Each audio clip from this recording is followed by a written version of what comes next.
서울의 한 대학병원. 중환자실 앞 복도에서 민지는 초조한 표정으로 의사를 기다리고 있었습니다. 수술실에서는 민지의 아버지 현우가 간이식 수술을 받고 있었죠. 함께 대기실에 앉아있던 현우의 어머니 강 여사는 떨리는 손으로 염주를 돌리고 있었어요. 엄마, 걱정 마세요. 아빠 꼭 나으실 거예요.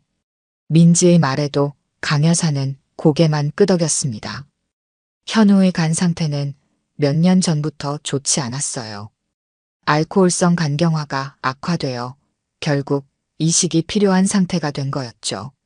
아버님께 간을 기증하시는 분이 어머님이라니 정말 대단하세요. 친구 수연의 말에 민지는 쓸쓸히 웃었습니다. 우리 엄마가 아니면 누가 아빠한테 간을 주겠어요. 대기자 명단은 하염없이 길고 그때 수술실 문이 열리며 의사가 나왔습니다. 모두 벌떡 일어났어요. 수술은 성공적으로 끝났습니다. 두 분 모두 안정적인 상태예요. 안도의 한숨이 복도에 퍼졌습니다. 민지는 눈물을 훔치며 의사에게 고개를 숙였어요. 정말 감사합니다, 선생님. 며칠 후 민지의 어머니 미경은 병실에서 회복 중이었습니다. 간의 일부를 떼어냈기에 상당한 통증이 있었지만 미경은 현우가 잘 회복되고 있다는 소식에 안도했어요. 여보, 고마워요. 당신 덕분에 내가 살았네. 병실을 찾은 현우가 침대에 누운 미경의 손을 잡았습니다. 창백한 얼굴이었지만 눈빛은 따뜻했죠. 미경은 남편의 손을 꼭 쥐었어요. 당연한 일을 했을 뿐이에요. 얼른 회복해서 함께 여행도 가고 그래요.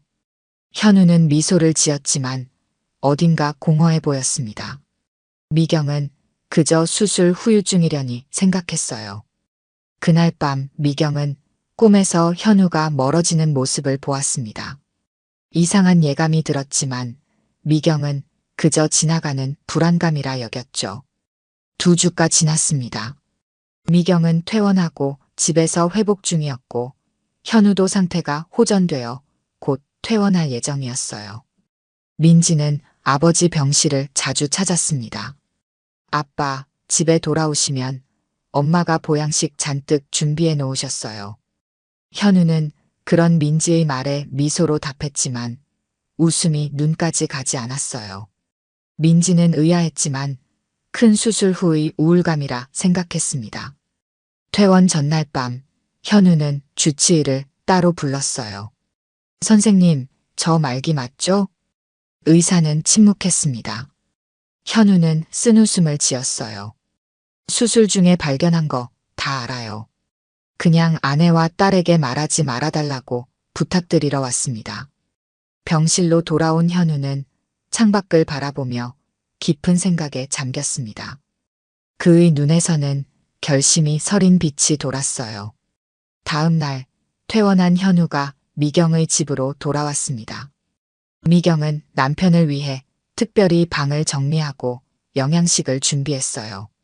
하지만 현우의 표정은 차갑게 굳어 있었습니다. 미경 씨, 할 말이 있어요. 미경은 남편을 바라보았습니다. 현우의 눈에는 굳은 결심이 서려 있었어요. 그동안 고마웠어요. 이제 이혼합시다. 이혼이라고요? 미경은 자신의 귀를 의심했습니다. 방금 남편 현우가 한 말이 현실이라고 받아들일 수 없었어요. 그녀의 얼굴이 하얗게 변했죠. 무슨 농담이에요? 지금 장난치는 거예요? 현우는 고개를 저었습니다. 그의 표정은 단호했어요. 농담 아니에요. 진지하게 말하는 겁니다. 미경은 자리에서 벌떡 일어났습니다. 아직 회복 중인 몸이라 옆구리가 찌릿했지만 지금은 그런 통증보다 가슴이 더 아팠어요. 내가 당신한테 간을 떼어주고 받는 대가가 이혼이라고요? 이게 말이 돼요? 현우는 미경의 눈을 똑바로 보지 못하고 시선을 피했습니다. 이유가 있어요. 그냥 이제 헤어지는 게 서로에게 좋을 것 같아서. 미경은 믿을 수 없다는 듯 고개를 저었습니다. 눈물이 그녀의 뺨을 타고 흘러내렸어요. 20년 넘게 함께했는데 수술 받고 나서 갑자기 이런 말을 하다니. 당신 미쳤어요? 현우는 묵묵히 자신의 짐을 챙기기 시작했습니다. 미경은 현우의 팔을 붙잡았어요. 설명해요. 제대로 설명하지 않으면 절대 보내줄 수 없어요. 그때 현관문이 열리며 민지가 들어왔습니다. 병실에서 퇴원한 아버지를 마중 나갔다가 아버지가 먼저 택시를 타고 왔다고 해서 급히 돌아온 거였죠. 엄마, 아빠 무슨 일 있어요? 왜 울고 계세요? 미경은 울음을 참지 못했습니다. 내 아버지가 이혼하자고 해. 민지의 표정이 굳었습니다. 그녀는 아버지를 바라보았어요. 아빠, 이게 무슨 소리예요? 엄마가 아빠한테 간을 주셨잖아요. 현우는 딸의 시선을 피했습니다. 그저 짐을 계속 챙길 뿐이었죠. 민지야, 어른들 일에 너는 상관하지 마. 민지는 아버지 앞을 가로막았습니다. 상관할 수밖에 없잖아요.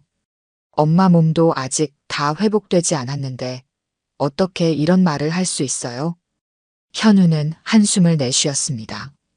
그의 눈에 잠시 슬픔이 스쳤지만 곧 단호한 표정으로 돌아왔어요.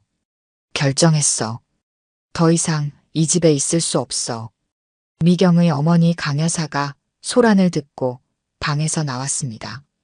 상황을 파악한 그녀는 분노했어요. 현우, 이게 무슨 짓이오? 내 딸이 당신 살리려고 자기 몸에 칼을 댔는데 이렇게 배신하다니. 현우는 아무 말도 하지 않고 가방을 들었습니다. 그는 문을 향해 걸어갔어요. 여보, 제발. 미경의 애원도 소용없었습니다. 현우는 돌아보지 않고 집을 나섰어요. 미경은 그 자리에 주저앉아 오열했습니다. 엄마. 민지는 어머니를 부둥켜 안았습니다. 그녀도 눈물을 참지 못했어요. 강 여사는 사위가 나간 문을 노려보며 분노를 삭혔습니다. 원수를 갚아주마. 이런 배은망덕한 사람이 어디 있담. 미경은 한동안 아무 말도 할 수 없었습니다. 그저 눈물만 흘렸죠. 그녀의 마음은 산산조각이 났어요. 자신의 간을 나눠준 사람에게 이런 배신을 당하다니 도저히 이해할 수 없었습니다. 밤이 깊어졌지만 미경은 잠을 이루지 못했어요. 계속해서 현우의 차가운 표정이 떠올랐습니다. 그 눈빛 속에는 무언가 숨겨진 이유가 있는 것 같았지만 미경으로서는 상상할 수조차 없었죠.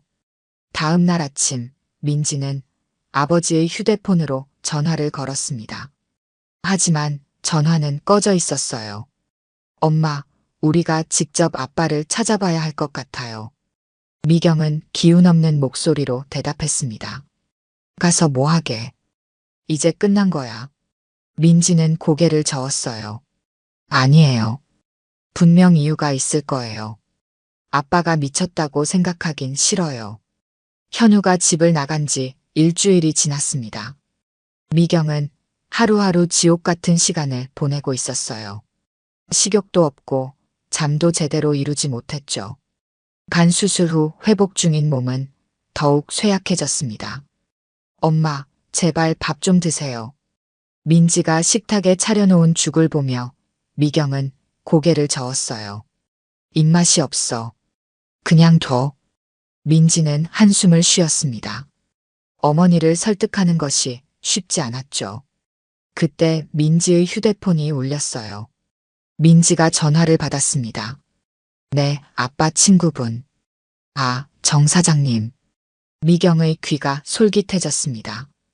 현우의 오랜 친구 정태석이었어요. 아버지요? 저희도 찾고 있어요. 혹시 연락 받으셨나요?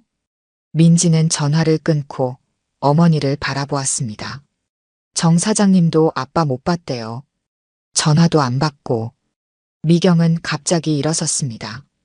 그녀의 눈에 결심이 서렸어요. 더는 이럴 수 없어. 직접 찾아봐야겠어. 미경은 남편이 자주 가던 장소들을 하나하나 찾아다니기 시작했습니다. 현우의 단골 술집, 그가 일하던 회사, 심지어 그가 가끔 들렀던 낚시터까지 찾아갔어요. 하지만 어디에서도 현우의 흔적은 찾을 수 없었습니다. 여보세요, 주택중개소인가요? 혹시 최근에 김현우라는 분이 방을 구하지 않았나요? 미경은 지역 부동산들을 전화로 수소문했습니다. 하루 종일 전화를 돌리고 다녔지만 소득이 없었어요. 저녁이 되자 민지가 미경을 말렸습니다. 엄마, 오늘은 그만 쉬세요. 내일 제가 도와드릴게요. 미경은 고개를 저었어요. 안 돼. 직접 찾아야 해. 다음 날 미경은 서울 곳곳의 고시원과 모텔을 찾아다녔습니다. 그녀는 현우의 사진을 보여주며 묻고 또 물었죠. 한 모텔 주인이 머뭇거리며 대답했어요. 이분 맞는 것 같은데. 여기 묵으셨던 것 같아요. 미경의 심장이 빠르게 뛰었습니다. 마침내 단서를 찾은 것 같았어요. 언제요? 지금도 여기 계신가요? 모텔 주인은 고개를 저었습니다.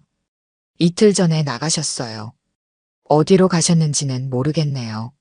미경은 실망했지만 적어도 현우가 이 근처에 있다는 것을 알게 되었어요. 그녀는 주변 가게들을 다시 찾아다니기 시작했습니다. 저기요, 혹시 이 사람 보셨어요? 편의점 주인이 고개를 끄덕였습니다. 오, 이 아저씨 자주 와요. 매일 저녁에 라면이랑 소주 사가시던데. 미경은 희망을 품고 그 편의점 주변에서 기다리기로 했어요. 밤이 깊어갔지만 현우는 나타나지 않았습니다. 미경은 추위에 떨며 집으로 돌아갔어요. 다음 날 아침 미경은 다시 그 편의점으로 향했습니다. 하루 종일 기다려도 현우는 나타나지 않았어요. 민지가 걱정스러운 목소리로 전화했습니다. 엄마, 어디에요? 병원 진료 시간 놓치셨어요. 미경은 한숨을 쉬었어요. 괜찮아. 나중에 가면 돼. 사흘째 되는 날 미경은 마침내 현우를 발견했습니다. 그는 공원 벤치에 홀로 앉아 있었어요. 미경은 달려가 현우 앞에 섰습니다. 드디어 찾았네요. 현우는 놀란 표정으로 미경을 바라보았습니다. 그는 자리에서 일어나려 했지만 미경이 그를 막았어요. 도망치지 마세요. 이제는 제대로 말해줘야 해요. 현우는 고개를 숙였습니다. 그의 얼굴은 수술 전보다 더 야위어 보였어요. 왜 그랬어요? 다른 여자라도 생긴 거예요? 아니면 내 보험금이라도 노린 건가요? 미경의 목소리는 떨렸습니다. 분노와 슬픔이 뒤섞인 목소리였죠.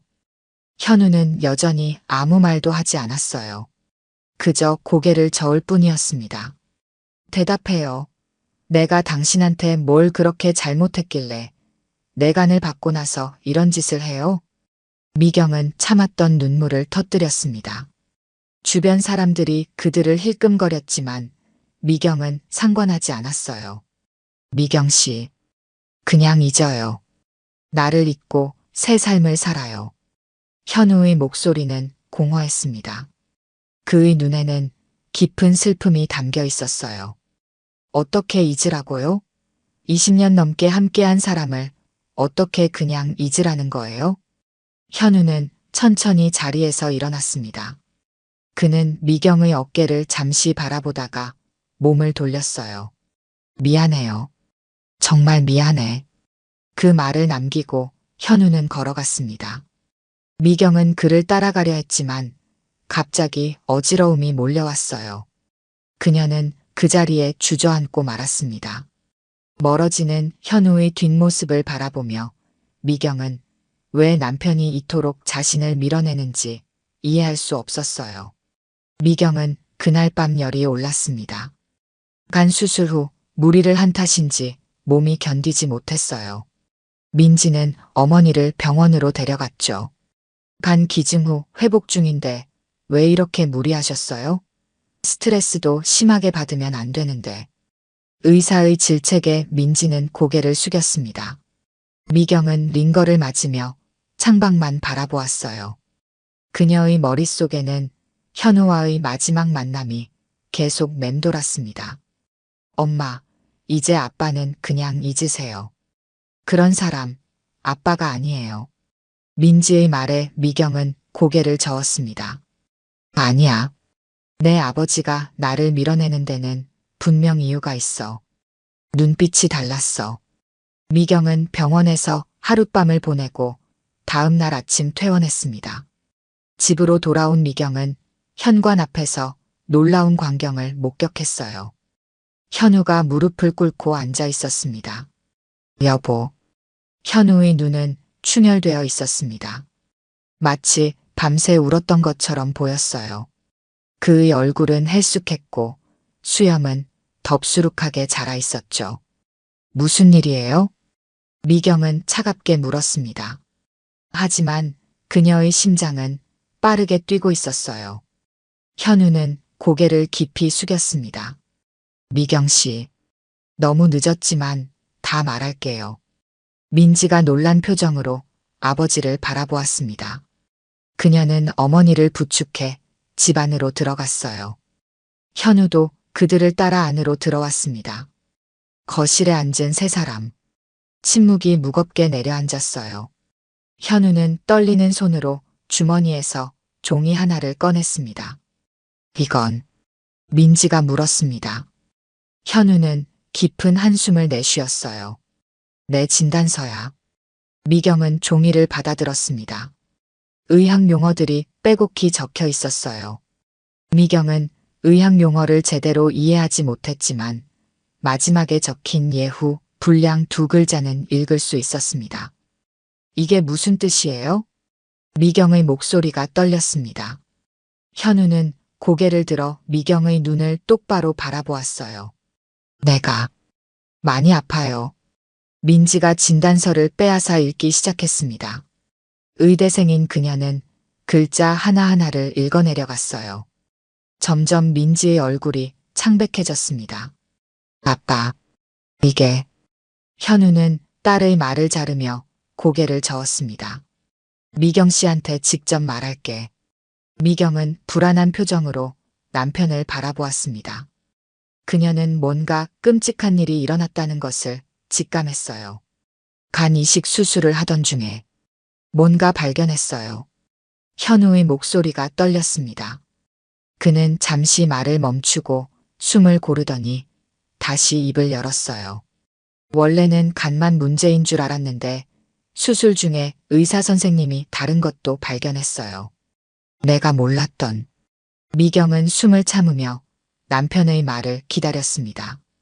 현우는 피눈물을 흘리는 듯한 표정으로 말을 이었어요. 암이 전이 됐어요. 복막과 췌장, 림프 일부까지. 미경의 세계가 무너지는 것 같았습니다. 그녀는 멍하니 남편을 바라보았어요. 그게 무슨 말이에요? 현우는 미경의 손을 잡으려 했지만 그녀는 손을 뺐습니다. 그는 한숨을 쉬었어요. 의사 선생님 말로는 항암 치료를 해도 23년 정도 기대할 수 있대요. 민지가 흐느끼기 시작했습니다. 그녀는 아버지를 껴안았어요. 아빠 왜 말 안 했어요? 왜요? 현우는 딸의 등을 토닥였습니다. 그의 눈에서는 눈물이 흘러내렸어요. 미안해, 민지야. 너랑 엄마한테 짐이 되기 싫었어.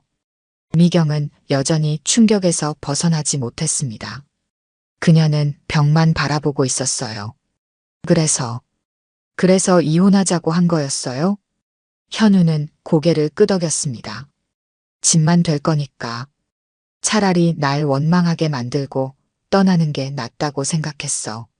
그래야 내가 없어도 너희가 잘 살 수 있을 거라고. 미경은 갑자기 일어나 현우의 뺨을 세게 쳤습니다. 그녀의 눈에서는 눈물이 폭포수처럼 쏟아졌어요. 바보, 멍청이, 어떻게 그런 생각을 해요? 당신이 아프면 내가 더 옆에 있어야 하는 거 아니에요? 현우는 맞은 뺨을 어루만지며 고개를 숙였습니다. 미안해요. 정말 미안해. 미경은 현우의 앞에 무릎을 꿇고 앉았습니다. 그녀는 남편의 어깨를 붙잡고 흔들었어요. 어떻게 그럴 수 있어요? 내가 당신 간을 준 건 살아달라고 준 거였어요. 그런데 왜 혼자 떠나려고 했어요? 현우는 더 이상 참지 못하고 미경을 끌어안았습니다. 두 사람은 함께 울었어요. 민지도 부모님 옆에 앉아 함께 눈물을 흘렸습니다. 여보, 이제 절대 떠나지 마요. 우리 함께 이겨내요. 미경의 말에 현우는 고개를 끄덕였어요. 그의 눈에는 후회와 사랑이 담겨 있었습니다. 미안해요. 정말 미안해. 현우는 미경과 민지 앞에 앉아 모든 것을 털어놓기 시작했습니다. 그날의 수술실에서 있었던 일들을 하나하나 이야기했어요. 원래는 간 이식만 하는 수술이었어요. 내 간이 망가진 것만 알고 있었죠. 현우는 물을 한 모금 마시고 이야기를 이어갔습니다. 의사 선생님이 내 배를 열고 간을 살펴보는데 얼굴이 갑자기 굳더군요. 그때 느꼈어요. 뭔가 잘못됐다는 걸. 수술 당시 담당 의사 박진우는 간 주변을 살펴보다 이상한 점을 발견했습니다. 그는 수술팀에게 속삭였어요. 여기 복막에 이상이 있습니다. 조직 검사를 빨리 해보세요. 급히 검사가 진행되는 동안 수술은 일시 중단되었습니다. 결과가 나왔을 때 수술실 분위기는 무거워졌어요. 악성입니다. 전이 된 것 같습니다. 박진우 의사는 깊은 한숨을 내쉬었습니다. 수술은 계속되었지만 그는 더 많은 전이 부위를 발견했어요. 췌장 일부와 주변 림프절까지 암이 퍼져 있었습니다. 현우는 마취에서 깨어났을 때 수술이 성공적으로 끝났다는 말만 들었습니다. 하지만 그날 밤 박진우 의사가 병실을 찾아왔어요. 김현우 씨 수술 중에 발견된 사항이 있어서요. 의사는 조심스럽게 말을 꺼냈습니다. 현우는 직감적으로 좋지 않은 소식임을 알았어요. 말씀해 주세요, 선생님. 간 외에 다른 부위에서 이상 조직이 발견되었습니다. 조직 검사 결과 전이성 암으로 확인되었어요. 현우의 세계가 무너지는 순간이었습니다. 그는 멍하니 천장만 바라보았어요. 얼마나 심각한가요? 복막과 췌장, 림프절에 전이가 확인되었습니다. 항암 치료를 시작해야 하고, 솔직히 말씀드리자면 예후가 좋지 않습니다. 의사의 말은 계속되었지만 현우의 귀에는 들어오지 않았어요. 그저 하나의 문장만 머릿속을 맴돌았습니다. 시간이 얼마나 남았습니까? 박진우 의사는 잠시 망설이다 입을 열었습니다. 항암 치료를 적극적으로 한다면 2년에서 3년 정도를 기대할 수 있습니다. 하지만 확실한 것은 아닙니다. 현우는 이 모든 이야기를 미경과 민지 앞에서 천천히 풀어놓았습니다. 그의 눈에는 깊은 슬픔이 담겨 있었어요. 그날 밤 난 결심했어요. 당신들에게 짐이 되지 않겠다고. 미경은 울음을 참으며 현우의 말을 들었습니다. 그녀는 남편의 손을 꼭 잡았어요. 어떻게 그런 생각을 할 수 있어요? 우린 가족이잖아요. 현우는 쓴웃음을 지었습니다. 바로 그거예요. 내가 아프다는 걸 알면 당신은 내 곁을 떠나지 못할 거라는 걸 알았어요. 당신의 인생을 내 병간호에 바치게 할 수는 없었어. 민지는 아버지의 어깨를 붙잡았습니다. 아빠, 그건 우리가 결정할 일이에요. 아빠가 혼자 그런 결정을 하면 안 돼요. 현우는 고개를 저었어요. 내가 당신 간을 받고 그 대가로 당신 인생까지 망치게 할 수는 없었어. 미경은 눈물을 훔치며 현우를 바라보았습니다. 그녀는 남편의 얼굴을 양손으로 감싸쥐었어요. 당신이 내 인생을 망치는 게 아니에요. 당신은 내 인생 그 자체예요. 병원에서는 현우의 담당 의사가 치료 계획을 세우고 있었습니다.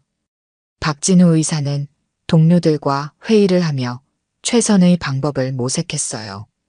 김현우 씨의 경우 간 이식 후 상태가 안정되면 항암 치료를 시작해야 합니다. 가능한 빨리요. 동료 의사가 고개를 저었습니다. 이식 후 면역 억제제를 복용하는 상황에서 항암 치료는 위험할 수 있습니다. 신중하게 접근해야 해요. 박진우는 깊은 한숨을 내쉬었어요. 어차피 쉬운 길은 없습니다. 환자와 가족에게 상황을 정확히 설명하고 함께 결정해야 할 것 같습니다. 미경은 현우의 이야기를 모두 듣고 나서 결심했습니다. 그녀는 현우의 손을 꼭 잡았어요. 내일 당신 담당 의사를 만나러 가요. 우리가 할 수 있는 모든 치료를 알아봐야 해요. 현우는 망설였습니다. 미경 씨, 정말 괜찮아요? 앞으로의 시간이 쉽지 않을 거예요. 미경은 단호하게 고개를 끄덕였어요. 당신이 나를 위해 결정한 것처럼 나도 내 결정을 했어요. 끝까지 함께 하겠다고. 민지는 부모님의 대화를 듣고 있다가 갑자기 물었습니다. 이 사실 할머니한테는 말해야 하나요? 현우와 미경은 서로를 바라보았습니다. 두 사람 모두 어려운 결정이라는 것을 알았어요. 어머니께는 아직은 말하지 말자. 지금으로도 충분히 걱정하고 계실 테니까. 미경이 말했습니다. 현우는 고개를 끄덕였어요. 그래, 우선은 우리끼리만 알고 있자. 민지야, 내가 할머니께 그냥 우리가 화해했다고만 말해줘. 민지는 고개를 끄덕였지만 그녀의 눈에는 걱정이 가득했습니다. 아버지의 병을 알고 난 후 그녀의 마음은 무거웠어요. 다음 날 현우는 미경과 함께 병원을 찾았습니다. 담당 의사 박진우는 두 사람을 진료실로 안내했어요. 자세한 검사 결과를 보면서 이야기하죠. 박진우는 컴퓨터 화면을 두 사람에게 보여주었습니다. 화면에는 현우의 몸 내부 CT 영상이 나와 있었어요. 여기 보이시는 하얀 부분들이 문제가 되는 부위입니다. 간 이식은 성공적이었지만 이미 암이 다른 부위로 전이된 상태였어요.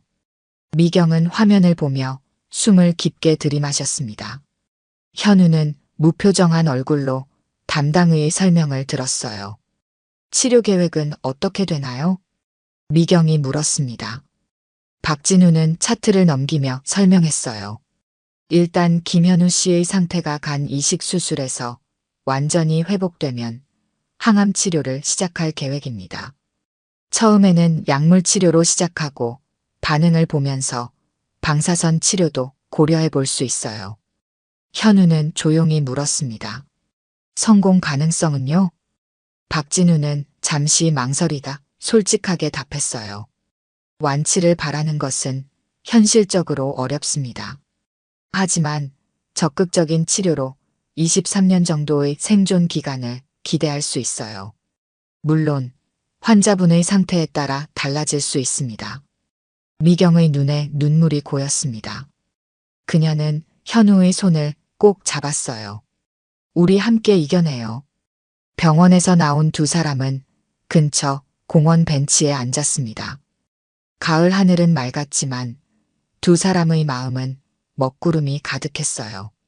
미경 씨, 지금이라도 늦지 않았어요. 내 곁을 떠나요. 현우가 먼저 입을 열었습니다. 그의 목소리는 단호했어요. 무슨 소리예요? 더는 그런 말 하지 마세요. 미경이 화를 냈습니다. 현우는 한숨을 쉬었어요. 내가 널 잡으면 너도 무너질 거잖아. 내 병간호하다가 당신 인생이 다 망가질 거야. 현우의 눈에 눈물이 고였습니다. 그는 계속해서 미경을 설득하려 했어요. 당신은 아직 젊어. 나 없이도 행복하게 살 수 있어. 미경은 고개를 저었습니다. 그녀의 눈빛은 단호했어요. 당신 없는 행복이 무슨 의미가 있겠어요? 20년 넘게 함께 해온 사람이에요. 쉽게 포기할 수 없어요. 현우는 자리에서 일어났습니다. 그는 잠시 멀리 바라보다가 다시 미경을 향해 말했어요. 그래서 내가 원망하게 만들고 떠나려 했어. 당신이 날 미워하면 내가 없어도 덜 아플 거라고 생각했어. 미경은 현우의 말에 깊은 상처를 받았습니다. 그녀는 울음을 참으며 말했어요. 어떻게 그런 결정을 혼자서 해요? 그건 내 삶이고 내 선택이에요. 현우는 복잡한 감정에 휩싸였습니다. 그는 미경의 행복을 위해 떠나려 했지만 한편으로는 그녀의 곁에 머물고 싶었어요. 미경 씨, 내가 얼마나 고민했는지 알아요? 매일 밤 잠을 이루지 못하고 어떻게 하면 당신이 덜 아플지 생각했어. 미경은 현우의 손을 잡았습니다. 그녀의 손은 따뜻했어요. 당신이 나를 위해 그런 선택을 했다는 것 이해해요. 하지만 그건 내 마음을 더 아프게 했어요. 현우는 미경의 눈을 바라보았습니다. 그의 눈에는 깊은 사랑과 후회가 담겨 있었어요. 정말 미안해요. 나는 그저 당신을 지키고 싶었어. 미경은 현우를 품에 안았습니다. 그녀의 눈물이 그의 어깨를 적셨어요. 앞으로는 혼자 결정하지 마요. 우리는 함께해요. 끝까지. 집으로 돌아온 두 사람을 민지가 맞이했습니다. 그녀는 부모님의 표정을 보고 상황을 짐작했어요. 어떻게 됐어요? 미경은 딸에게 의사의 설명을 간략하게 전했습니다. 민지는 의대생으로서 상황의 심각성을 이해했어요. 아빠, 우리가 할 수 있는 건 다 할 거예요. 포기하지 마세요. 현우는 딸을 안아주었습니다. 그의 눈에는 눈물이 맺혔어요. 미안해, 민지야. 아빠가 너무 이기적이었어. 민지는 고개를 저었습니다. 그녀는 아버지의 어깨를 꼭 붙잡았어요. 아니에요. 아빠는 우리를 위해 그런 결정을 한 거잖아요. 하지만 이제는 우리가 함께 싸울 거예요. 저녁 식사 시간, 세 사람은 오랜만에 같은 식탁에 앉았습니다. 무거운 분위기 속에서도 가족이라는 따뜻함이 느껴졌어요. 항암 치료가 시작되면 힘들 거예요. 준비해야 해요. 현우가 말했습니다. 미경은 고개를 끄덕였어요. 우리가 힘이 될게요. 당신 혼자가 아니에요. 민지는 식탁 아래로 아버지의 손을 꼭 잡았습니다. 그녀의 눈에는 결심이 서려 있었어요. 아빠, 이번에는 내가 아빠 간호할게요.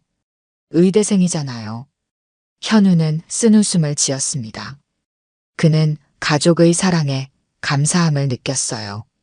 고마워, 정말 고마워. 그날 밤 현우는 미경과 오랜만에 같은 침대에 누웠습니다. 그는 미경의 손을 잡고 속삭였어요. 내가 정말 바보 같았죠? 당신을 떠나려고 했다니. 미경은 현우의 이마에 키스했습니다. 그녀의 눈에는 사랑이 가득했어요. 이제는 그런 생각하지 마요. 우리 함께 싸워요. 현우의 눈에서 눈물이 흘러내렸습니다. 그는 미경을 꼭 안았어요. 고마워요, 미경 씨. 내가 널 원망하게 만들고 떠나려 했지만 넌 여전히 내 곁에 있어줘서. 아침이 밝았습니다. 미경은 일찍 일어나 현우의 얼굴을 바라보았어요. 잠든 남편의 얼굴은 평온해 보였지만 미경은 그의 야위어가는 모습에 가슴이 아팠습니다. 여보, 일어나요. 약 먹을 시간이에요. 현우는 천천히 눈을 떴습니다. 그는 미경을 보며 미소 지었어요. 잘 잤어? 미경은 고개를 끄덕였지만 사실 그녀는 밤새 잠을 이루지 못했습니다. 남편의 상태와 앞으로의 일들을 생각하며 뒤척였어요. 오늘 강 여사께 인사드리러 가야 해요. 어머니가 많이 걱정하셨잖아요. 현우는 자리에서 일어나며 한숨을 내쉬었습니다. 그는 어머니께 자신의 병을 알리고 싶지 않았어요. 어머님께는 아직 병 이야기는 하지 말자. 그냥 우리가 화해했다고만 말하자. 미경은 잠시 망설였지만 고개를 끄덕였습니다. 그녀도 시어머니가 충격받는 것을 원치 않았어요. 아침 식사 후 세 사람은 강 여사의 집으로 향했습니다. 민지는 운전을 맡았어요. 할머니가 진짜 놀라실 거예요. 아빠가 돌아오셨다고 하면. 강 여사는 현관에서 그들을 맞이했습니다. 그녀는 현우를 보자마자 눈물을 쏟았어요. 이 못된 놈아, 어디 갔다 왔니? 내가 얼마나 걱정되었는지 알아? 현우는 어머니를 안아드렸습니다. 그는 죄책감에 고개를 숙였어요. 죄송해요, 어머님. 제가 너무 어리석었습니다. 강 여사는 미경의 손을 잡았습니다. 그녀의 눈에는 고마움이 가득했어요. 미경아, 고마워. 이 못난 놈을 다시 받아줘서. 미경은 미소 지었지만 그녀의 마음은 무거웠습니다. 시어머니께 진실을 말하지 못하는 것이 괴로웠어요. 당연한 일이에요, 어머님. 우리는 가족이잖아요.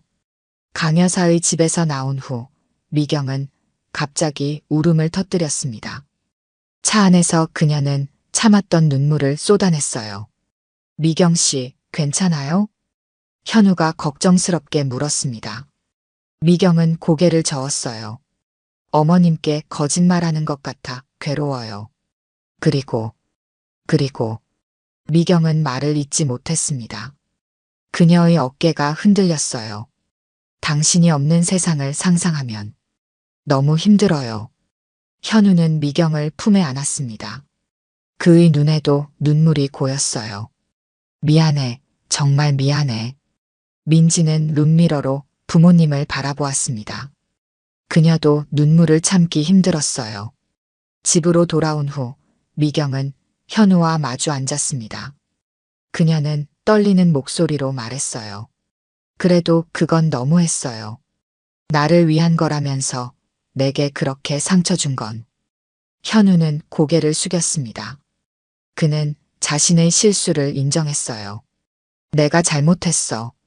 당신을 밀어내려고 한 건 정말 어리석은 짓이었어.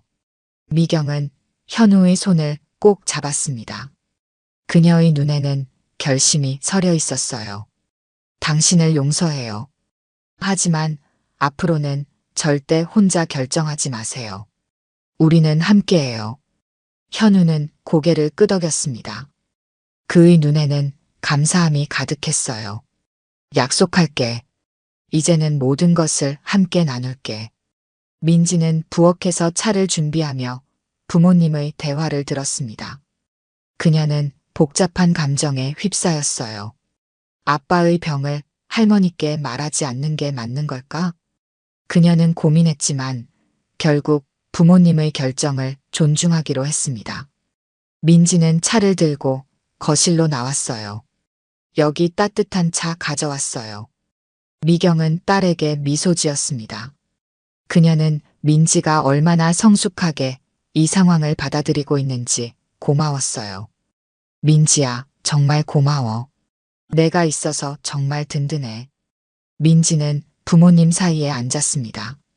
그녀는 아버지의 손을 잡았어요. 아빠, 끝까지 함께 할 거예요. 현우는 딸의 머리를 쓰다듬었습니다. 그는 가족의 사랑에 감사함을 느꼈어요. 내 딸이 이렇게 훌륭하게 자랐네. 그날 저녁 민지는 친구 수연에게 전화했습니다. 수연은 의대에서 민지의 친한 친구였어요. 아빠가 돌아오셨어. 그리고 화해하셨어. 수연은 기뻐했습니다. 정말 다행이다. 무슨 일이 있었던 거야?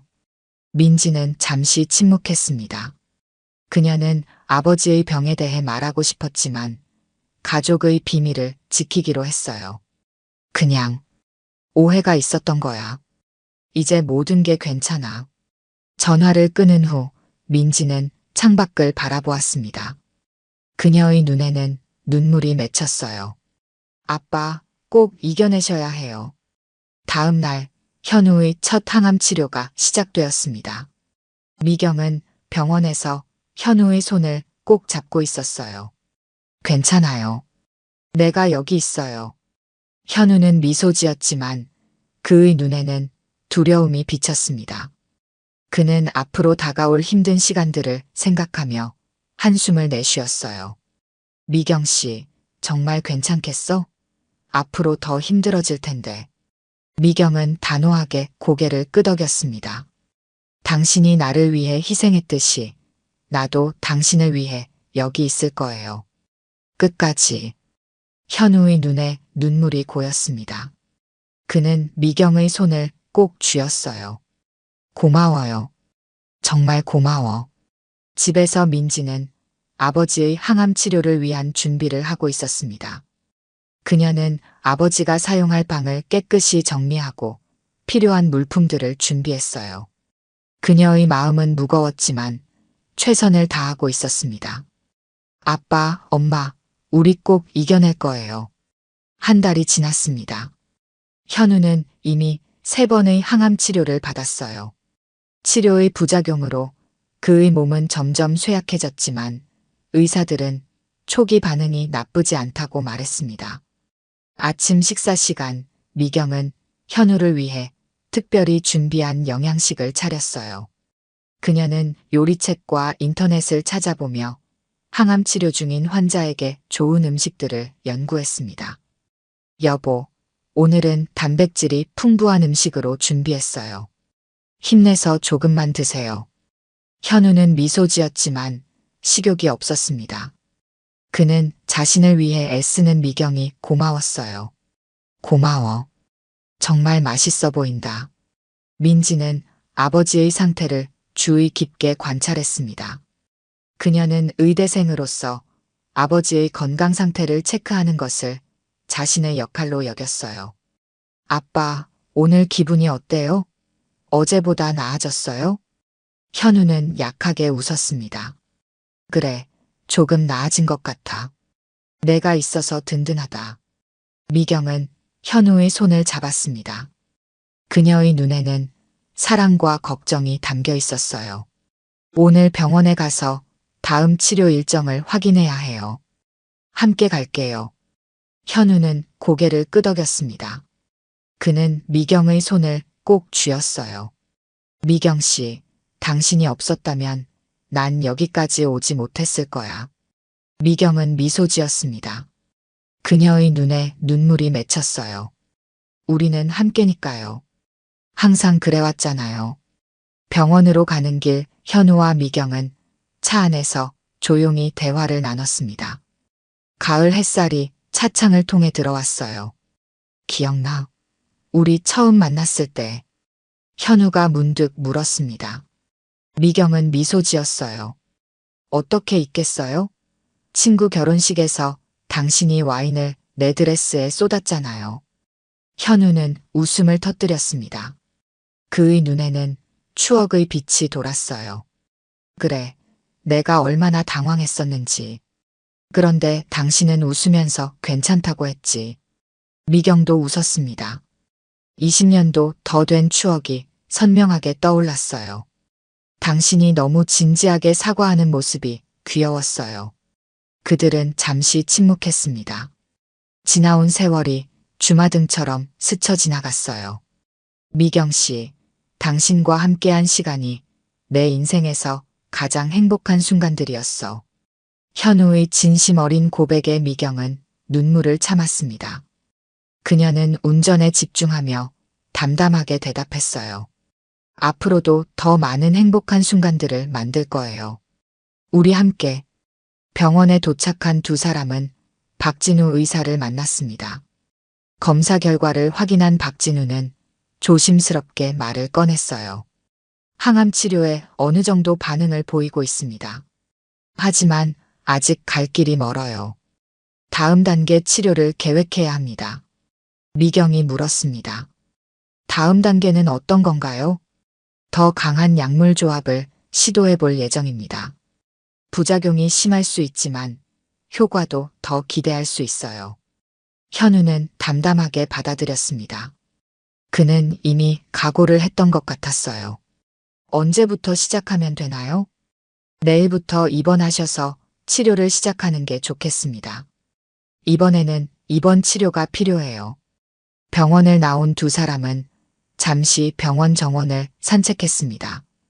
가을바람이 선선하게 불었어요. 내일부터 입원이네요. 미경이 말했습니다. 현우는 고개를 끄덕였어요. 미경 씨, 당신은 무리하지 마. 병원에 매일 올 필요 없어. 미경은 고개를 저었습니다. 그녀의 눈빛은 단호했어요. 매일 올 거예요. 내가 있어야 당신도 안심하잖아요. 집으로 돌아온 두 사람은 민지에게 상황을 설명했습니다. 민지는 아버지의 입원 준비를 도왔어요.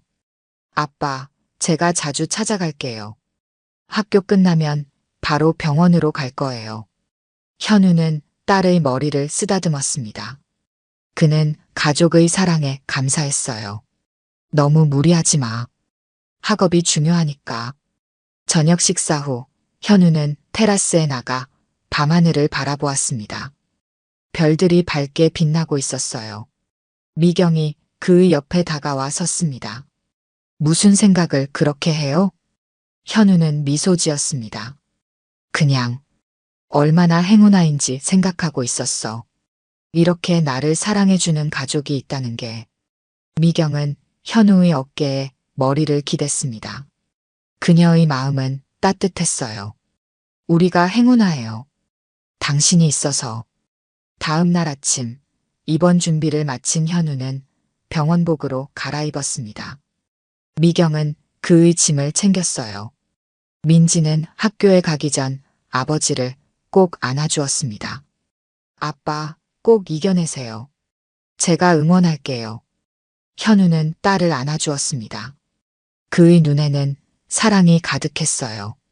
그래, 걱정하지 마. 아빠는 강하니까. 민지가 학교로 떠난 후 현우와 미경은 병원으로 향했습니다.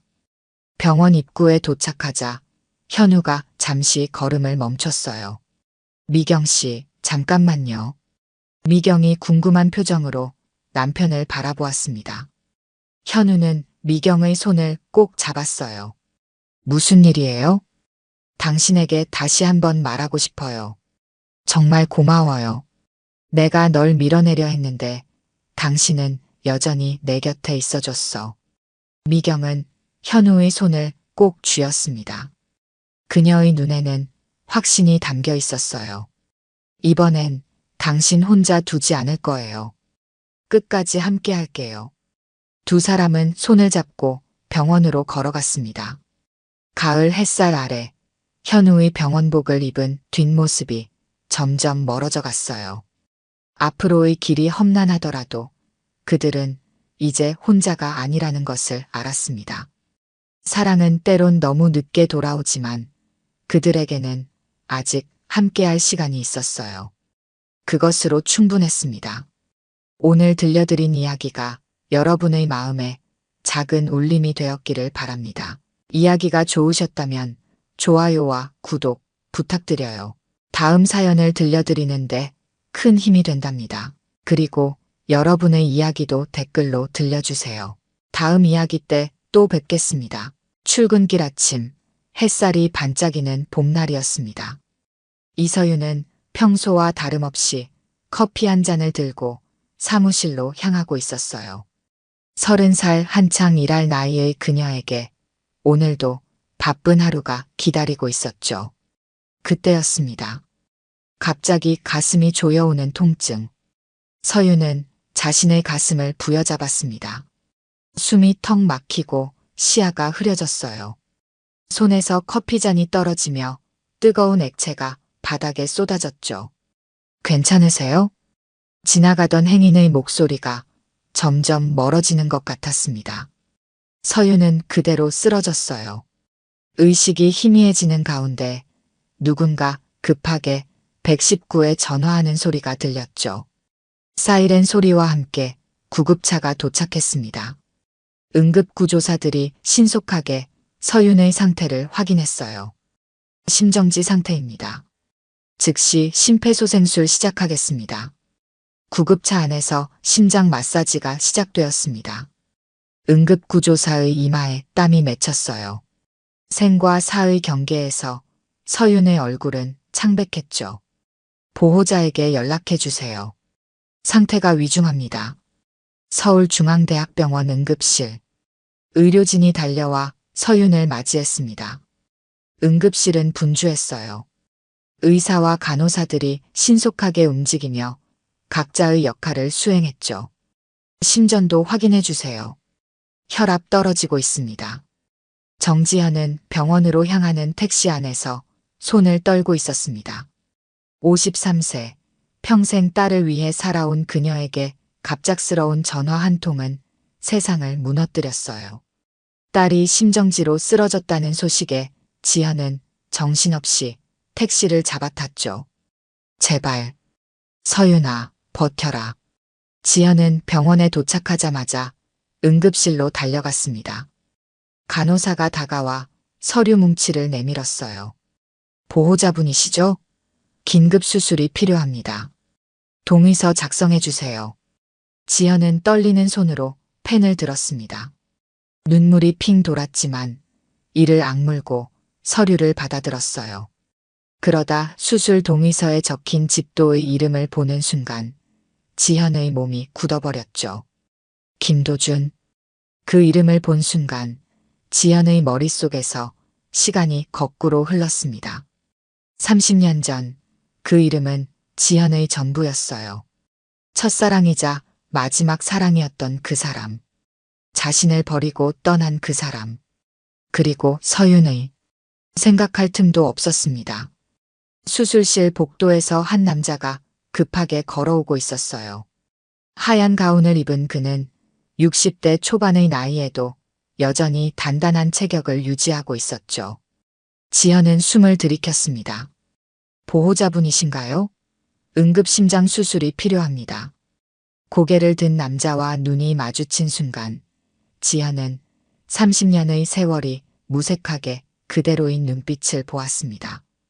검은 눈동자 속에 담긴 강렬함과 따스함. 시간이 지나도 변하지 않은 그 눈빛이었어요. 김도준. 30년 전 지현을 버리고 떠난 남자. 그리고 지금 딸의 심장을 살리기 위해 수술대에 오를 의사였죠. 시간이 멈춘 듯 했습니다. 지현과 도준은 병원 복도에서 서로를 바라보며 침묵했어요.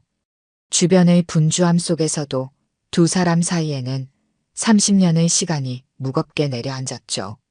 설마 정지현 씨신가요? 도준의 목소리가 떨렸습니다.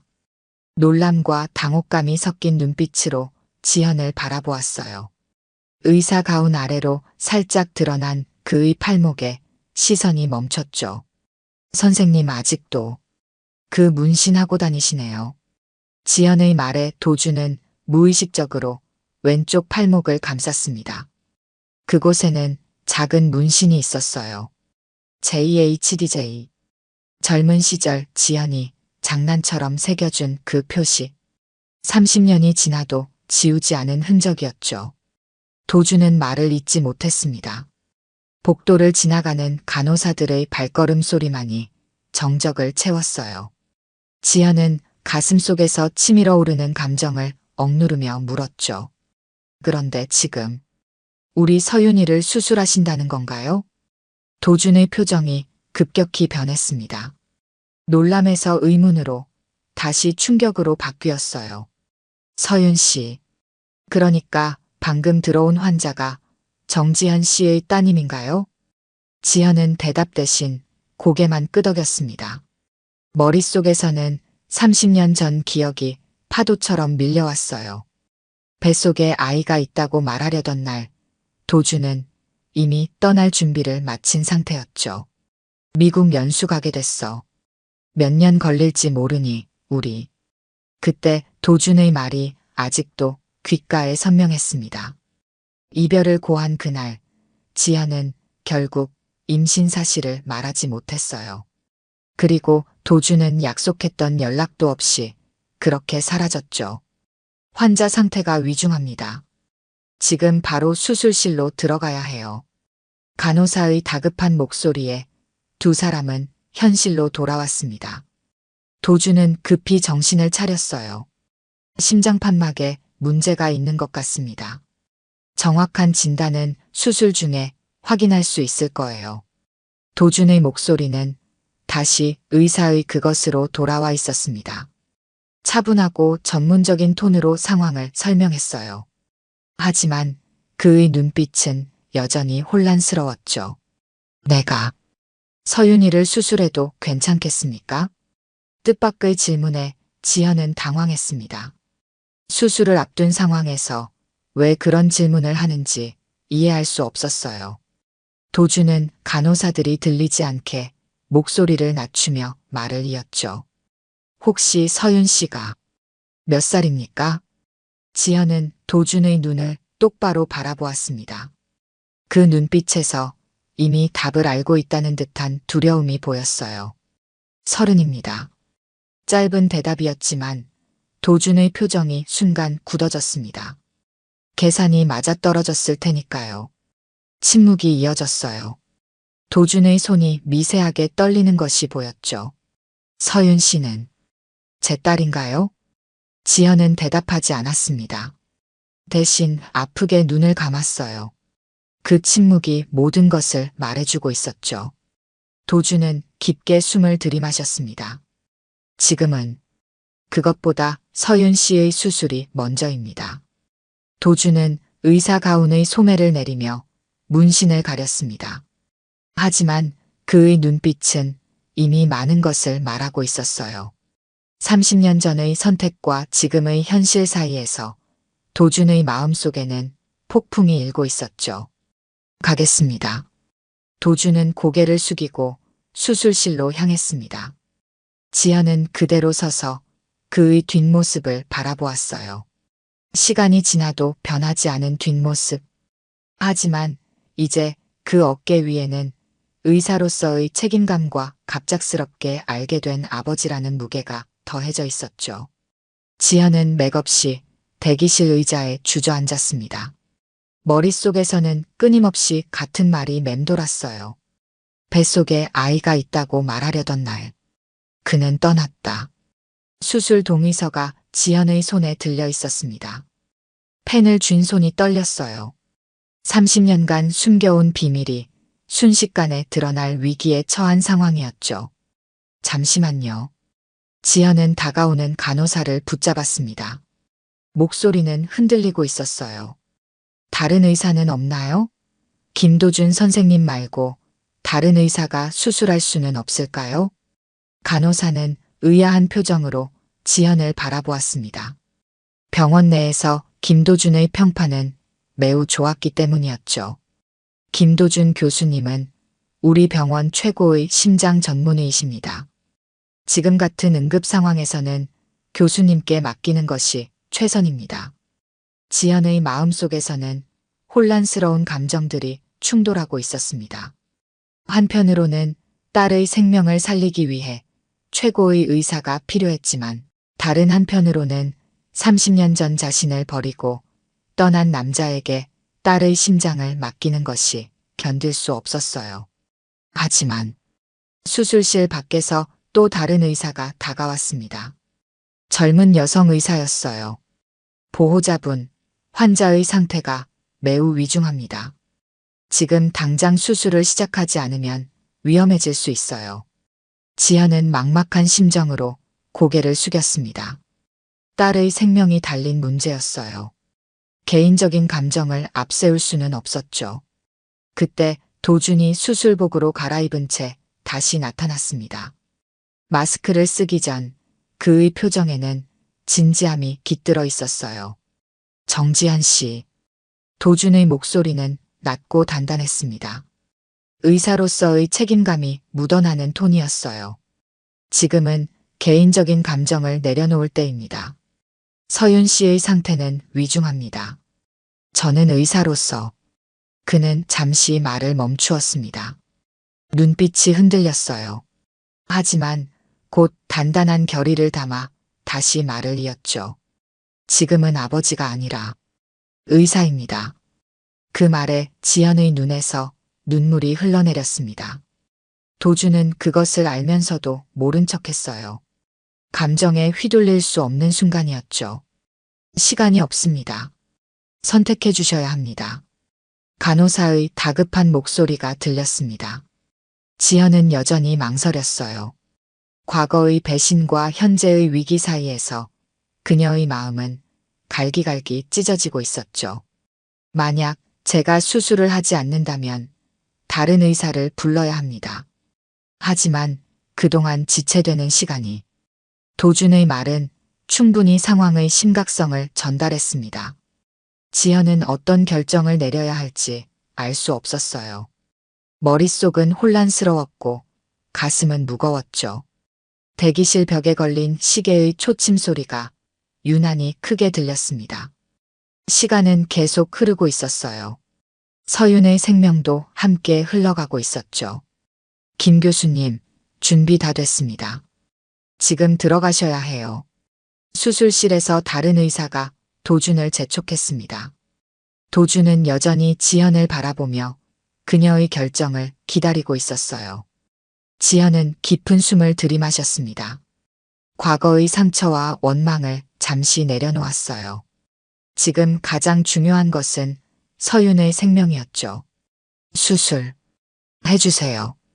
지연의 목소리는 작았지만 단호했습니다. 도준은 고개를 끄덕였어요. 전문가로서의 책임감이 담긴 표정이었죠. 최선을 다하겠습니다. 도준은 마스크를 쓰고 수술실로 향했습니다. 지연은 떨리는 손으로 동의서에 서명했어요. 펜을 쥔 손가락이 하얗게 변할 정도로 힘을 주었죠. 간호사가 동의서를 받아들며 조용히 말했습니다. 걱정 마세요. 김 교수님은 우리 병원에서 가장 실력 있는 의사입니다. 수술은 길어야 3시간 정도 걸릴 거예요. 대기실에서 기다리시면 됩니다. 지연은 아무 말 없이 고개를 끄덕였습니다.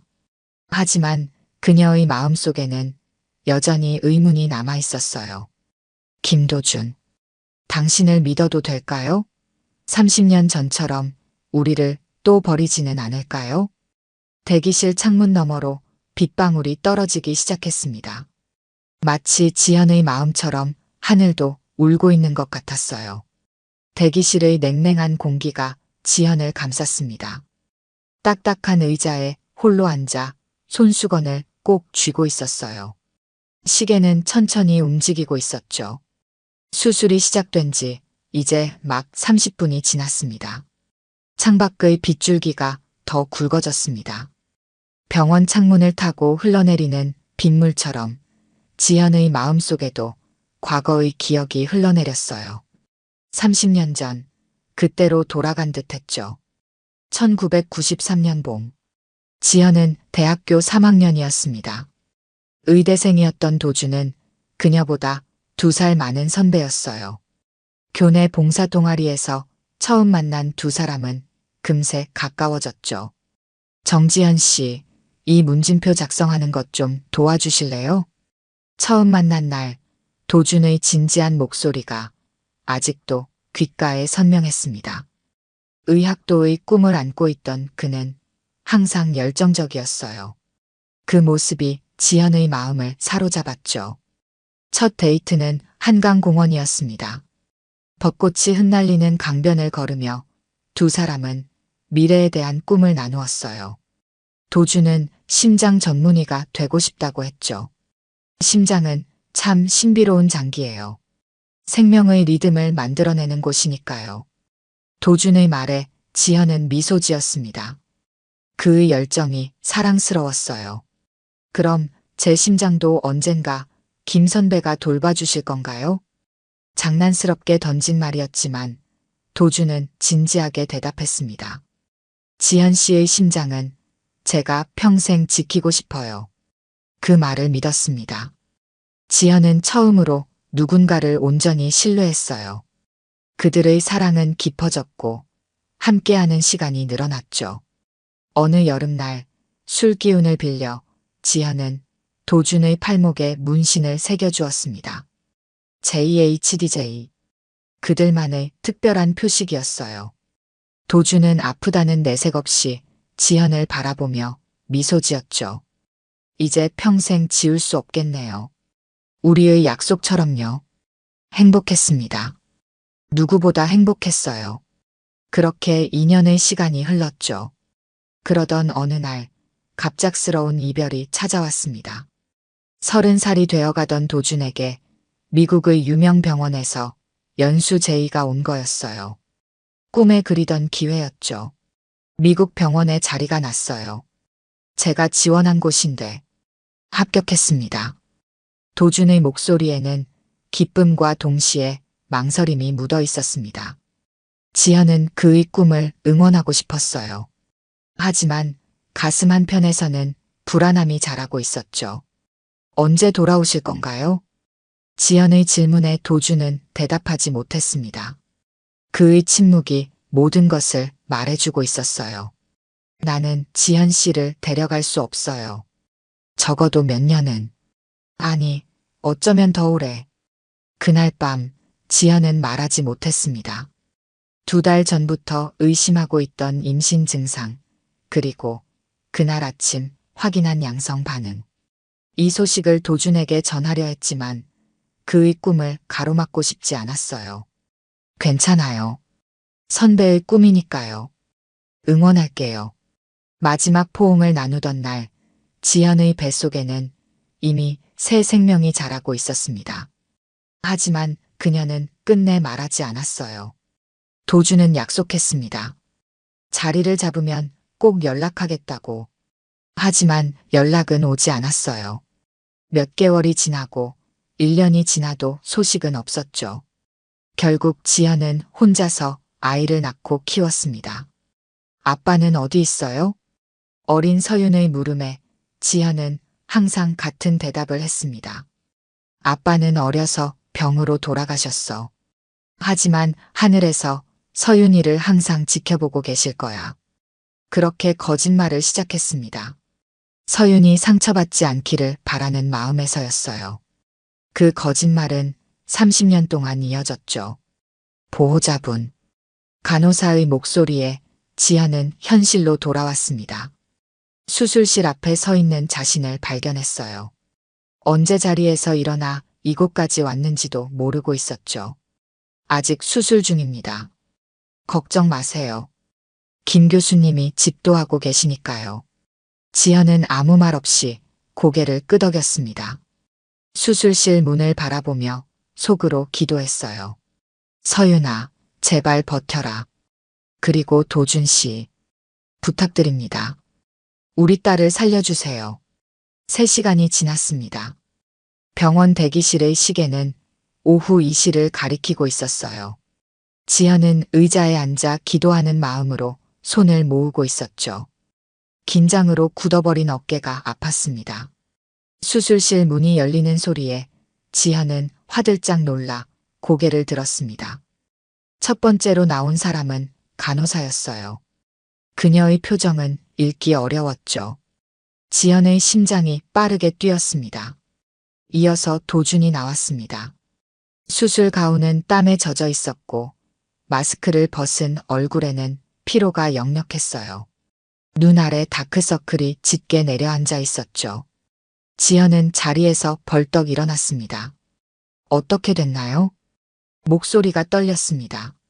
도준의 표정에서 수술 결과를 읽으려 애썼지만 그의 얼굴은 전문가다운 중립성을 유지하고 있었어요. 도준은 수술 가운을 벗으며 천천히 걸음을 옮겼습니다.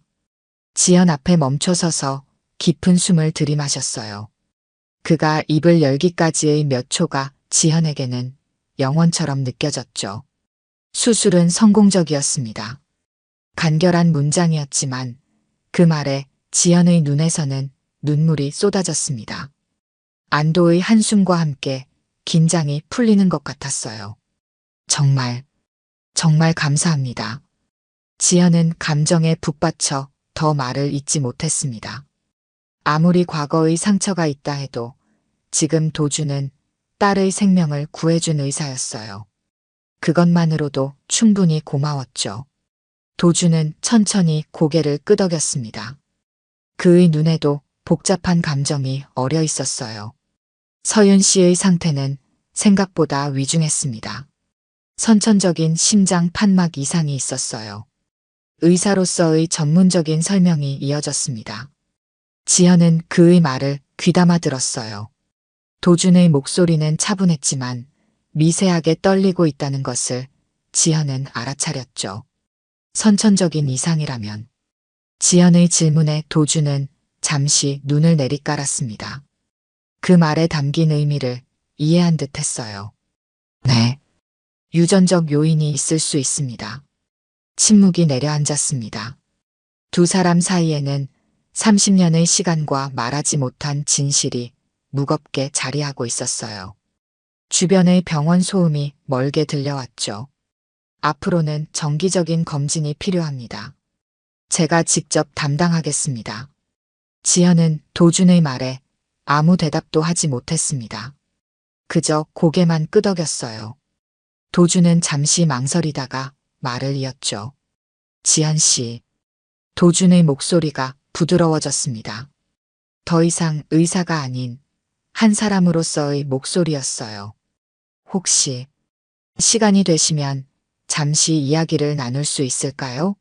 30년이라는 시간이 지났지만 설명드리고 싶은 것들이 있습니다. 지현은 눈을 들어 도준을 바라보았습니다. 그의 눈에는 후회와 슬픔 그리고 간절함이 담겨 있었어요. 하지만 지현은 천천히 고개를 저었죠. 지금은 서윤이만 생각하고 싶습니다. 나중에요. 나중에 이야기해요. 도준은 이해한다는 듯이 고개를 끄덕였습니다. 억지로 대화를 이어가려 하지 않았어요. 그는 잠시 침묵하다가 무겁게 입을 열었죠. 심장은 무사합니다. 전문적인 의사의 말이었습니다. 하지만 곧이어 그의 목소리가 미세하게 변했어요. 더 깊고 더 개인적인 감정이 담긴 목소리였죠. 잘 컸네요. 우리 딸. 그 말을 끝으로 도준은 몸을 돌려 걸어갔습니다. 지현은 그 자리에 얼어붙은 채로 서 있었어요. 도준의 마지막 한마디가 귓가에 맴돌았죠. 우리 딸. 30년 동안 한 번도 들어본 적 없는 말이었습니다. 서윤에게는 아버지가 없었어요. 지현의 거짓말 속에서 아버지는 이미 죽은 사람이었죠. 하지만 이제 그 아버지가 눈앞에 나타났습니다. 딸의 심장을 직접 수술한 의사로서 간호사가 다가와 말했습니다. 서윤 씨는 회복실로 옮겼습니다. 마취에서 깨어나는데 조금 시간이 걸릴 거예요. 1시간 후에 만나실 수 있습니다. 지현은 고개를 끄덕였습니다. 하지만 그녀의 생각은 이미 다른 곳에 있었어요. 30년간 지켜온 비밀이 무너지는 소리가 들리는 것 같았죠. 그리고 딸에게 어떻게 이 사실을 전할지 혹은 전하지 않을지 고민하는 마음으로 가득했습니다. 멀어지는 도준의 뒷모습을 바라보며 지현은 생각했습니다. 당신이 왜 우리를 버렸는지 그 이유를 알아야 할까요? 회복실의 정숙한 공기 속에서 서윤은 천천히 눈을 떴습니다. 흐릿한 시야로 하얀 천장을 바라보았어요. 몸에 연결된 각종 관과 기계들이 그녀의 상태를 감시하고 있었죠. 가슴에는 두꺼운 붕대가 감겨 있었습니다. 서윤아. 지연의 다정한 목소리가 들렸습니다. 서윤은 고개를 살짝 돌려 어머니를 바라보았어요. 지연의 얼굴에는 안도와 피로가 공존하고 있었죠. 엄마. 서윤의 목소리는 마취의 영향으로 여전히 허스키했습니다. 지연은 딸의 손을 부드럽게 잡아주었어요. 수술 잘 끝났어. 이제 푹 쉬어야 해. 서윤은 미소를 지으려 했지만 온몸이 욱신거려 얼굴을 찡그렸습니다. 지연은 재빨리 딸의 이마를 쓰다듬었어요. 아프면 말해. 간호사 선생님께 진통제 더 달라고 할게. 서윤은 고개를 저었습니다. 잠시 침묵이 흘렀어요. 방 안에는 심장 모니터의 규칙적인 비프음만 울렸죠. 수술은 어떻게 된 거예요? 서윤의 질문에 지연은 조심스럽게 설명했습니다. 심장 판막에 문제가 있었고 응급수술로 해결했다는 이야기였어요. 하지만 도준의 이름은 언급하지 않았죠. 그 의사 선생님이 누구셨어요? 예상치 못한 질문에 지연은 잠시 당황했습니다. 서윤은 마취 상태에서 깨어난 직후임에도 불구하고 또렷한 눈빛으로 어머니를 바라보고 있었어요. 김도준 교수님이셨어. 이 병원에서 제일 실력 있는 심장 전문의시래. 지연은 가능한 한 담담하게 대답했습니다. 서윤은 잠시 생각에 잠겼어요. 저 깨어나기 전에 그 선생님이 잠깐 들어오셨어요.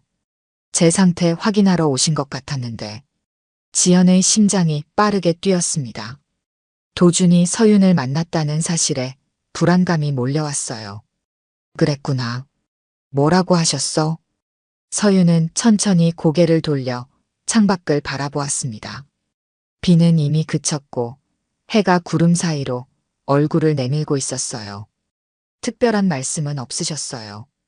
그냥 상태가 안정적이라고 하셨죠. 하지만 이상했어요. 지연은 긴장한 표정으로 물었습니다. 뭐가 이상했어? 서윤은 다시 어머니를 바라보았습니다. 그녀의 눈에는 이해할 수 없는 감정이 어려 있었어요. 그 선생님의 눈빛이요. 저를 바라보는 눈빛이 너무 따뜻했어요. 마치 오랜 친구를 만난 것처럼. 지연은 할 말을 찾지 못했습니다. 가슴 한편이 아파왔어요. 30년간 숨겨온 비밀이 서서히 드러나는 것 같았죠. 엄마. 서윤의 목소리가 갑자기 진지해졌습니다. 지연은 긴장된 표정으로 딸을 바라보았어요. 그 의사 선생님, 이상하게 따뜻했어요. 낯선 사람인데도 안심이 되었거든요. 서윤의 눈에 눈물이 맺혔습니다. 어린아이처럼 보이는 그 모습에 지연의 마음이 아팠어요. 아빠도 그런 사람이었을까요? 예상치 못한 질문에 지연은 아무 말도 하지 못했습니다. 단지 눈물만 훔쳤어요. 서윤은 어머니의 반응을 보며 더욱 궁금해졌죠. 엄마는 항상 아빠가 제가 아주 어릴 때 돌아가셨다고 하셨잖아요. 하지만 사진 한 장도 없고 아빠에 대한 이야기도 거의 안 해주셨어요. 가끔 궁금했어요. 제가 닮은 점이 있는지, 어떤 사람이셨는지. 지연은 여전히 침묵했습니다. 눈물이 뺨을 타고 흘러내렸어요. 그 모습을 보며 서윤도 눈물을 흘렸죠. 엄마 괜찮아요. 억지로 말하지 않으셔도 돼요. 그냥 오늘 그 의사 선생님을 보니까 문득 아빠 생각이 났을 뿐이에요. 지연은 딸의 손을 꼭 잡았습니다. 말하고 싶었지만 아직은 용기가 나지 않았어요. 도준과도 제대로 대면하지 못한 상황에서 서윤에게 진실을 말하는 것은 더욱 어려웠죠. 서윤아, 너는 아버지를 닮았어. 눈빛이.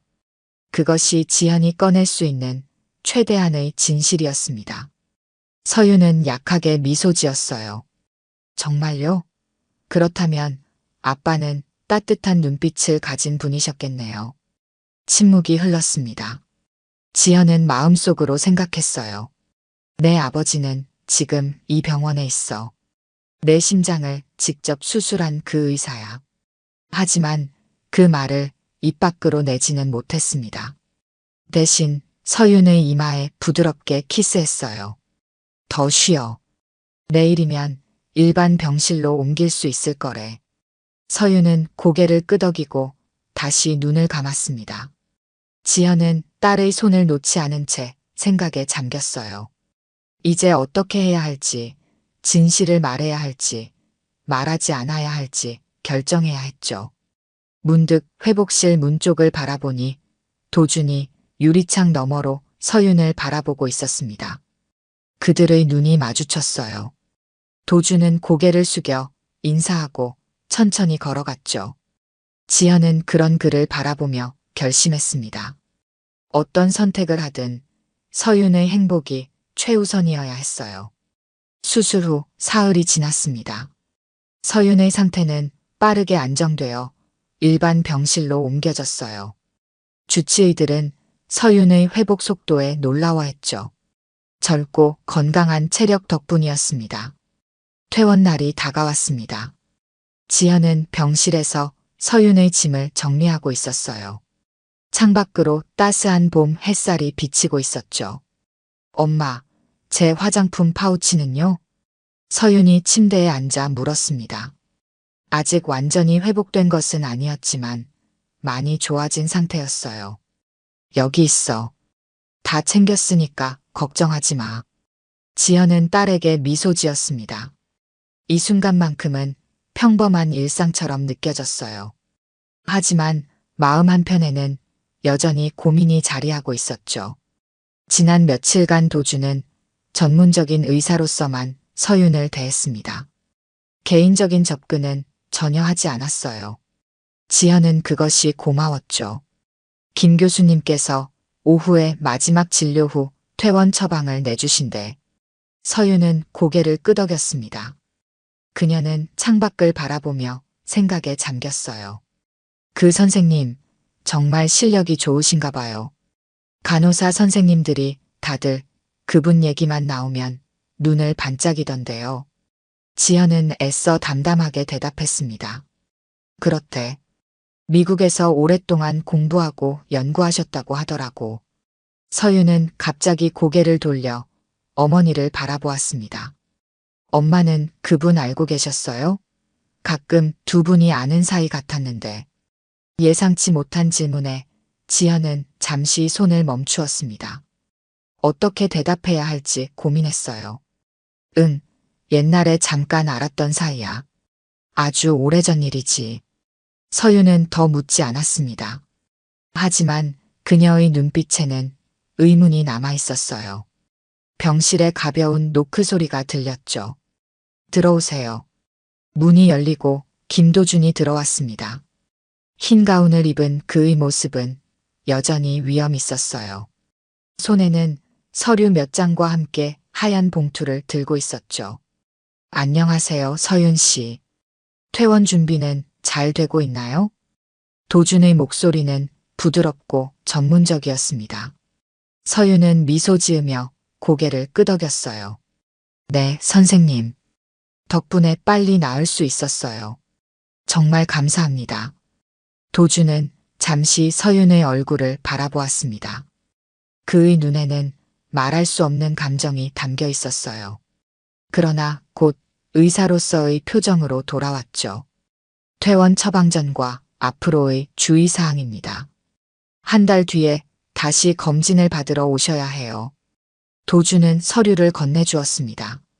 지연이 대신 받아들었어요. 두 사람의 손이 살짝 스쳤고 둘 다 빠르게 손을 뗐죠.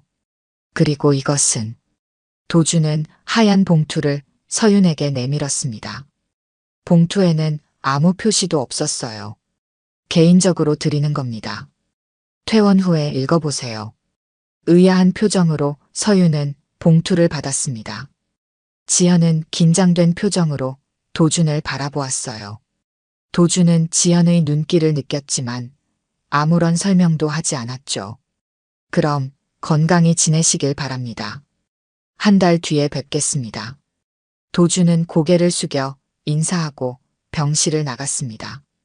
지연은 서윤이 든 봉투가 신경 쓰였지만 아무 말도 하지 않았어요. 뭘까요, 이게? 서윤이 궁금해하며 봉투를 살펴보았습니다. 하지만 열지는 않았어요. 모르겠네. 퇴원 후에 읽으라고 하셨으니 집에 가서 보면 되겠다. 지연은 최대한 담담하게 대답했습니다. 하지만 그녀의 마음은 이미 불안으로 가득 차 있었어요. 오후가 되어 모든 퇴원 절차가 마무리되었습니다.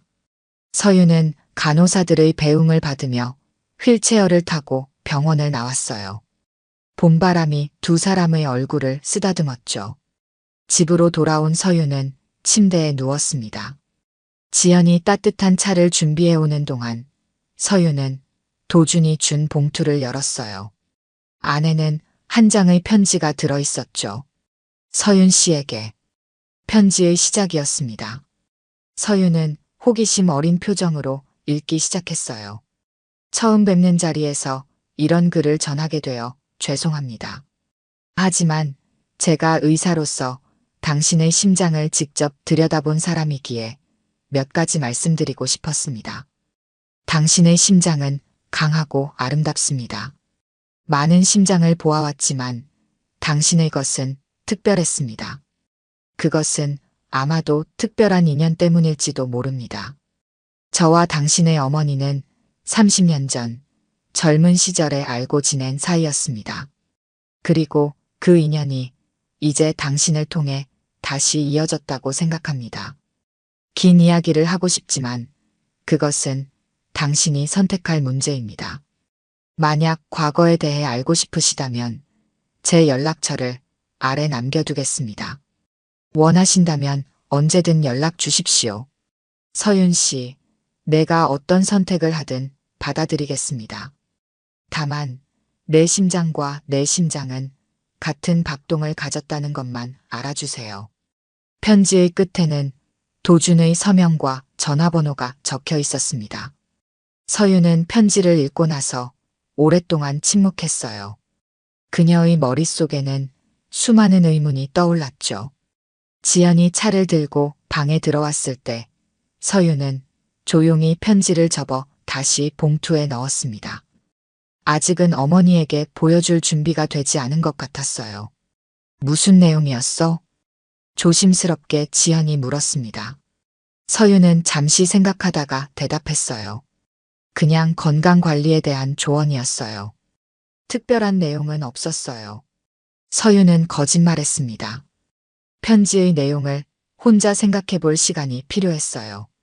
그리고 어쩌면 나중에 김도준을 직접 만나볼지도 모른다는 생각이 들었죠. 지연은 딸의 표정을 살폈습니다. 거짓말인 것을 알았지만 더 묻지 않았어요. 때가 되면 서윤이 스스로 물어볼 것이라고 생각했죠. 그리고 그때가 오면 지연도 30년간의 진실을 말할 준비를 해야 했습니다. 수술 후 한 달이 지났습니다.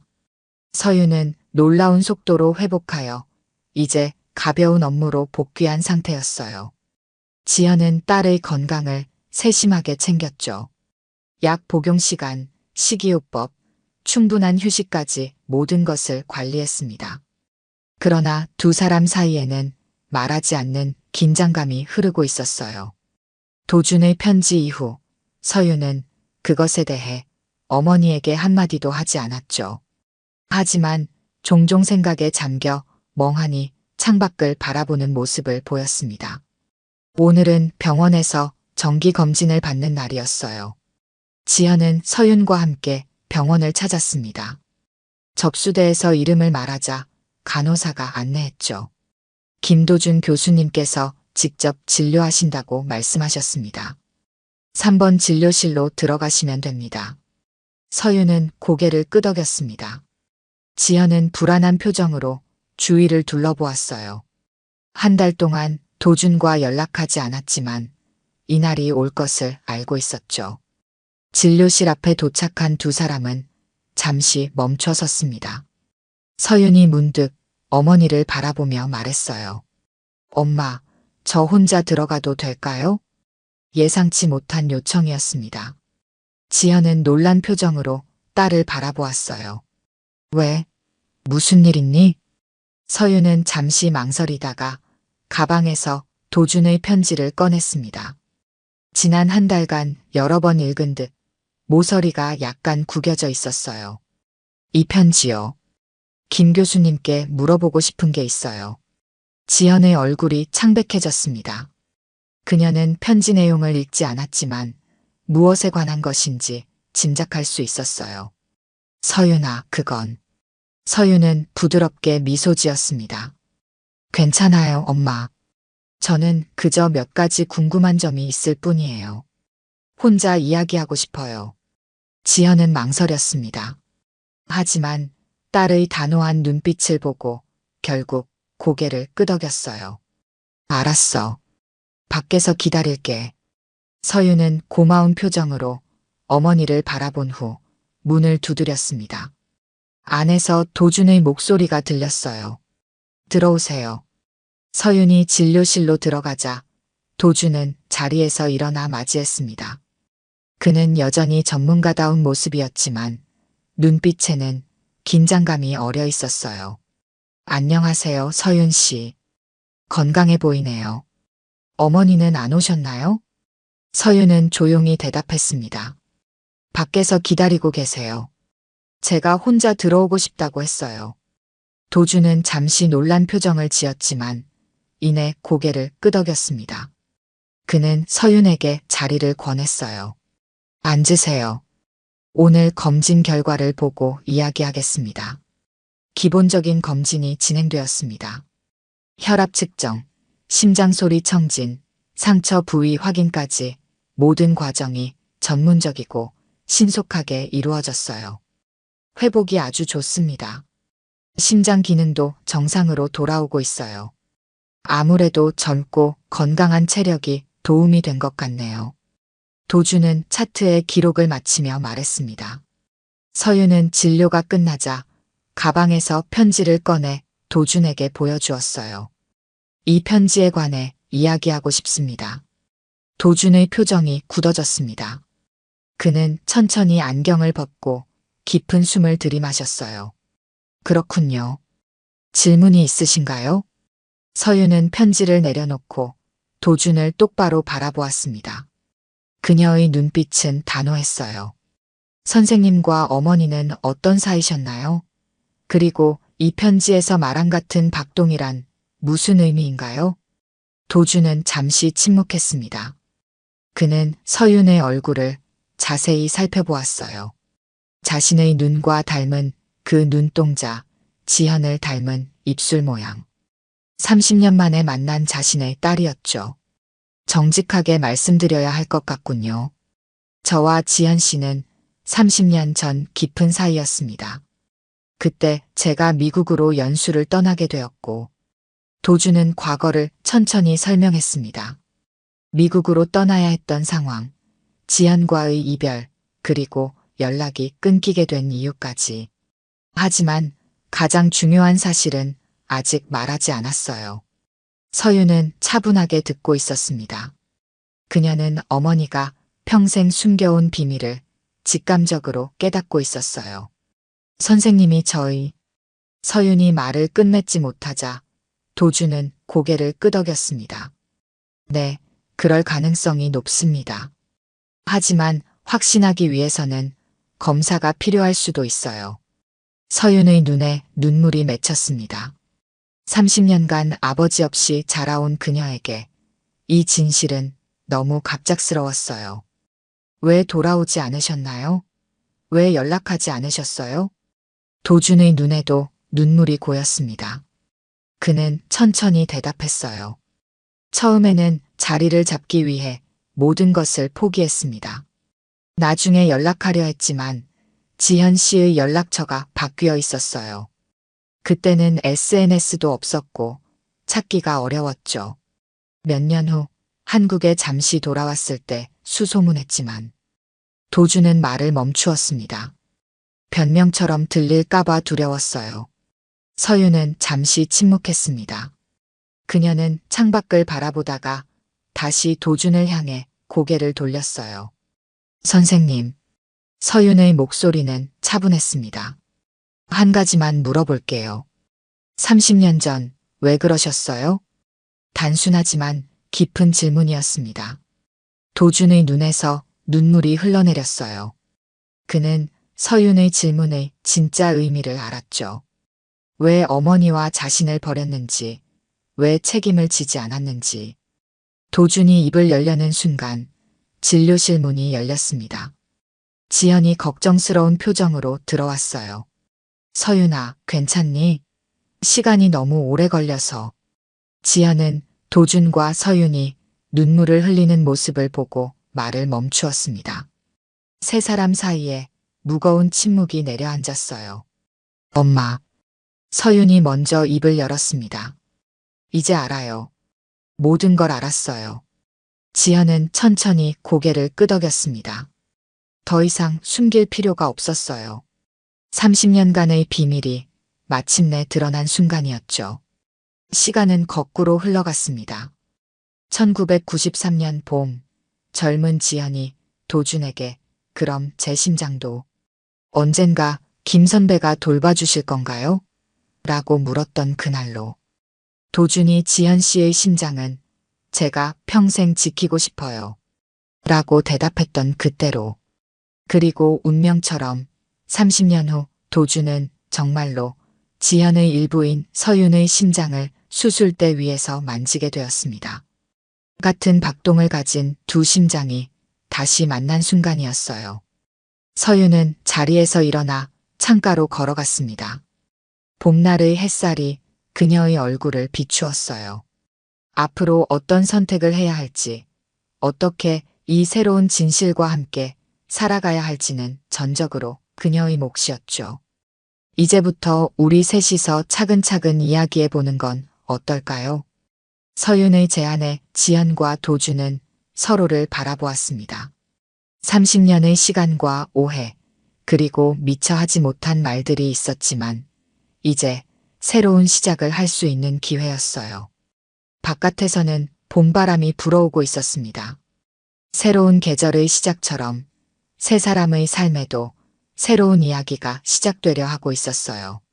오늘 들려드린 이야기가 여러분의 마음에 작은 울림이 되었기를 바랍니다.